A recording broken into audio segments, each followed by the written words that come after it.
Rosa Rodríguez y su hermano Miguel Ángel son los dos heridos españoles que viajaban en el bus que se accidentó cerca de Venecia en la tarde del martes. Ambos están hospitalizados en Italia, aunque en centros sanitarios diferentes. Miguel Ángel está en Treviso, fuera de peligro. Las heridas de Rosa son más graves. Está en el Hospital Universitario de Padua con quemaduras importantes. Se encuentra en coma inducido, en la UCI y con pronóstico reservado.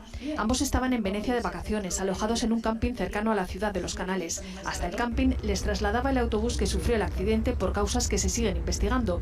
Los medios italianos destacan hoy que el guardarraíl de la vía por la que circulaba el vehículo antes de caer era viejo y faltaban 2 metros de valla.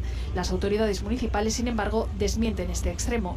Otras hipótesis que se estudian son una maniobra arriesgada o que el conductor se sintiese mal y perdiese el control del autobús. 21 personas murieron en ese accidente después de que el vehículo terminase en llamas tras precipitarse varios metros. Con vida salieron los dos asturianos, Rosa y Miguel Ángel Rodríguez, naturales de Degaña. Rosa había sido reconocida el año pasado como mujer rural de Asturias y era una de las protagonistas del documental Il Mulín de Alex Galán por su trabajo elaborando cuencos de madera.